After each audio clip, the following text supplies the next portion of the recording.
செய்கை இருக்கு பாருங்க, நீ செய்கை சரியில்லாம நீ அவருடைய நிழல்ல வந்துட்டதுனால நீ காக்கப்பட்டுருவ அப்படின்னா it's a fake. I'll tell you.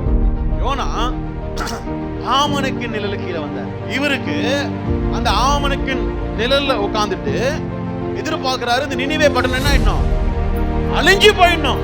ஏன்னா தீர்க்க தரிசனத்தை உரைச்சிட்டாரு, ஆண்டவர் சொன்னதை செஞ்சிட்டாரு.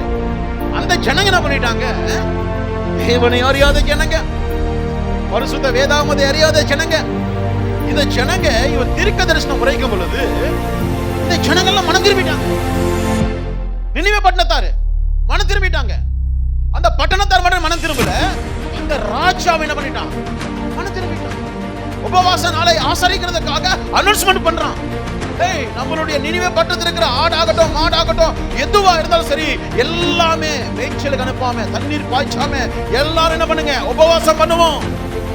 யாருக்கும் தெரியும் அந்த தெய்வம் ஒருவேளை மனம் இறங்கி நம்ம பட்டணத்தை அழிக்காமல் இருக்கலாமே. அவனுடைய கிரிகள் ஆயிடுச்சு, அவங்களுடைய செய்கைகள் ஆயிடுச்சு, ஜெபிக்க ஆரம்பிச்சிட்டாங்க. ராஜா வஸ்திரத்தை கிழித்து போட்டுட்டு சாம்பல்ல யோசிச்சு பாருங்க, அந்த ராஜா எந்த அளவுக்கு தன்னை தாழ்த்தி இருந்தா சாம்பல வந்து உட்காருவான். ஒரு நினிவே பட்டணத்துல ராஜா தாழ்த்த முடியுது, நாமளால என்ன பண்ண முடியல. அங்க தீர்க்க தரிசனம் உரைத்தவனுடைய சத்தத்தை ஆண்டவர் பார்த்தாரா? அந்த சத்தத்தை கேட்டவனே இந்த ஜனங்கள் மானம் திரும்பினதை ஆண்டவர் பார்த்தாரா? நினிவே பட்டணத்தார் எல்லாம் ஒருமனப்பட்டார்.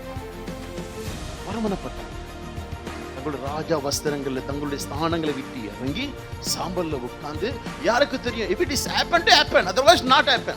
நமக்கு தெரியாது, நம்ம செய்ய வேண்டியது செய்வோம். நம்ம என்ன பண்ணுவோம், செய்கையை காண்பிப்போம், கிரியையை காண்பிப்போம்.